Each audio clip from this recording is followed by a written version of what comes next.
You stretch every day, you take your mobility seriously, and you loosen up, so you feel like it is working. However, stretching alone doesn't give you mobility. It gives you range you can't control, and range you can't control always gets repossessed. There are 5 signs that tell you which one you actually have, and most men have 3 of them and don't even know it. So, as we go through these, be honest with yourself because if you're missing even one of them, it's costing you. And sign number 1 is the one that almost everyone who stretches is already guilty of. Sign number 1 is the warm up illusion. You gained range after a warm up and you think that that was gained flexibility and mobility, but it wasn't. It's like putting dough in the refrigerator, and when you take it out, and if you try to roll it out, it's not going to go very far. But after it's warmed up to room temperature, it spreads out nice and easy with no problem at all because it was warmed up. The problem is, most people, when they start stretching, they're just going through that warm up period and then they achieved a certain range by relaxing into a stretch. And so they think that they gained flexibility, but in reality, as soon as they stop, that it cools back down and then it's unable to move into that range anymore. That's not mobility. That's just temporary access to range, and it was never built strength and control to maintain that range and be able to move in it even when you were cold. Of course, you're not going to hit your best range when you're not warmed up.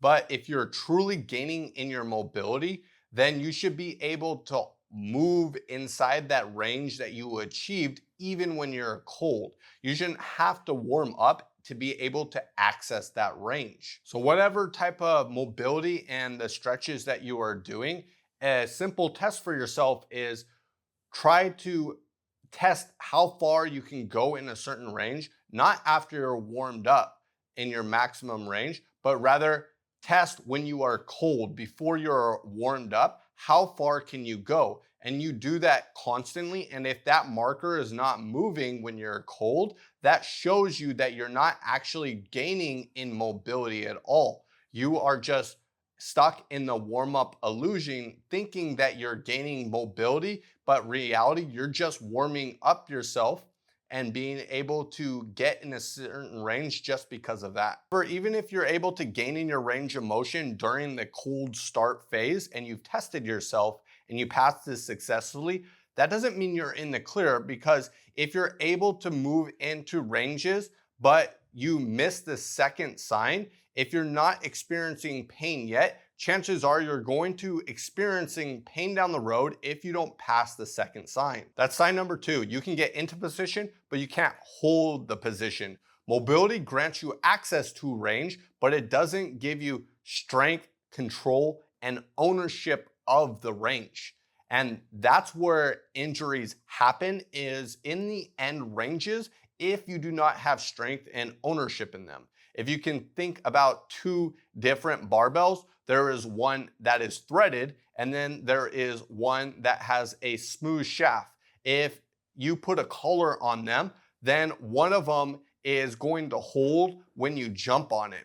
However, the smooth shaft will not be able to hold it because there is no strength and control at that certain position. Ben Patrick, the knees over toe guy, has become famous for having the methodology of strengthening the end ranges, putting his knee over toes, something that was told by many athletes not to do, but he was able to rehabilitate his knees by doing such a thing. Because when you strengthen the end ranges and you strengthen those supporting tissues, this gives you injury resilience. However, if you're not able to hold this position, then it shows you that you do not have control and strength in the end ranges. So here's a test that you can do for yourself, is if you get into whatever type of flexibility, stretch, mobility exercise that you're trying to accomplish, and you go as far as you can into the stretch, but then you have either a load or just your body weight as a load, and you're able to perform the movement by contracting the muscle and just so that it's under tension in that deep stretch position. If you're able to hold it for 30 seconds, then that's okay. And if you're struggling within just doing 30 seconds, then that shows you that you need to increase your control and your ownership in this range. However, if you're able to hold it for a minute, that's decent, but 2 minutes is even greater. So that is a test that you can do on yourself. Sign number 3, one side owns it, the other side rents it. You are not symmetrical. Of course, we need to chase symmetry, but we're all not symmetrical, meaning that we're gonna be more flexible in one side than the other. We're gonna have more strength in one side than the other. However, we need to chase symmetry, meaning that we need to always try to counterbalance it. If not, there's going to be problems because it's going over time, it's like a teeter-totter that weighs more on one side than the other. It's going to outweigh and come more out of balance as time goes. So if it is out of balance and is getting worse, it can result in injuries. This can happen many different ways in our lifestyle, such as if we're right hand dominant, then that side's gonna naturally be more coordinated and stronger.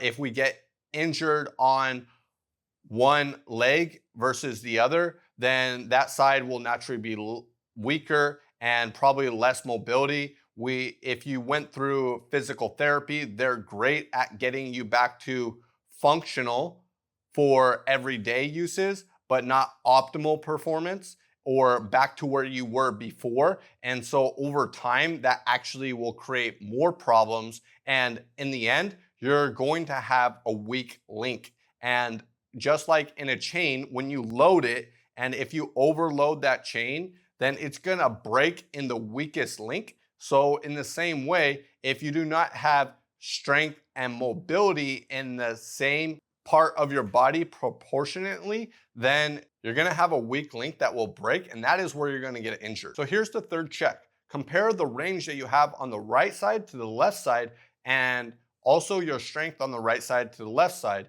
And the part that is weaker, that has less mobility, that part will fail first. So fix that weak link first. By the way, most people don't even think about injury until after it happens. And by then, it's already too late. And then they're regretting something that they wish they did differently. However, if you want to actually prevent injury, which will happen to you at some point in your life, if it hasn't already, then you need to plan ahead. You need to be more resilient and build a bulletproof body. And the way to do that is by strengthening one weak link at a time. And I built something to help you. It's called the Iron Body Assessment. It will have a link in the description, and it will be able to help you identify your weak links and strengthen it so that doesn't happen to you. Sign number 4 is you have no breaks in your end range. Let me explain. Most injuries happen not in slow and controlled movements, but when something all of a sudden changes direction or speed and velocity and accelerates very quickly. That is when you go into that end range, that danger zone. And if you have no brakes there, you go too far and you injure yourself. So the 4th check, just recall, when's the last time you got injured? When's the last time you hurt yourself? Was it in a slow controlled rep that you were performing in a controlled environment like the gym? Or was it something unexpected, something that was fast moving? That will tell you what you need to work on. Sign number 5 is you stretched for years, but your range never really changed. And if it did, not by very much. This was me for years. I would stretch daily because I was so tight, but yet, even after getting a little bit more flexibility, what it felt like, and feeling a little bit more loose, it would just tighten up all over again.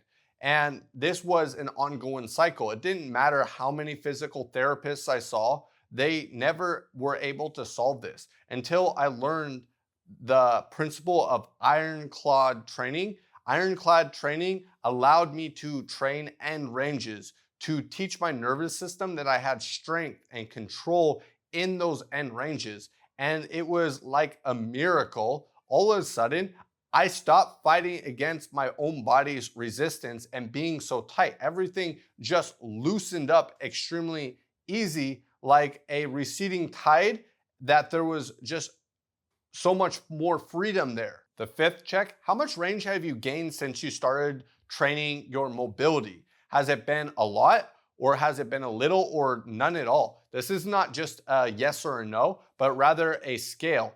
But when you understand it correctly, you'll understand that you can actually gain mobility extremely fast. And so if it hasn't been very fast for you, the chances are you're doing something wrong.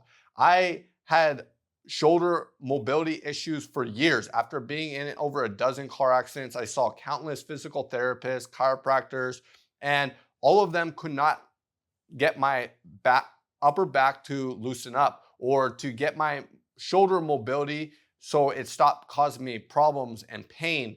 And I even tried dry needling, countless things. However, when I finally understood ironclad training and developing strength and control in my end ranges, it's all of a sudden everything just felt so free. It's not about necessarily just of how much mobility you have or how much strength you have in those ranges. What you'll get mostly out of after you get those things is how great you feel afterwards. Imagine waking up and not feeling tight and stiff, or having to warm up to be able to touch your toes. It's an amazing feeling when you're actually start doing it right, because you realize that it's not like trying to go through a wall head first. You'll find out that this impossible wall that you thought you were trying to go through, that is impossible to go through, you found a doorknob and it just opens the door and you walk right through like there was no resistance at all. And you want to just hit your head against the wall and wonder why you didn't know that before. And if you're not at this point and you're missing one of these signs, then I encourage you to understand how to actually achieve strength and control in the end ranges, and being able to develop the right mobility does that holds and does not seize back up when you cool off. It's simple, but not common knowledge or trending on social media, so don't beat yourself up too much. If you want to learn more about how to develop strength and control in end ranges, hit the next video. And if you haven't already, hit subscribe. See you in the next one.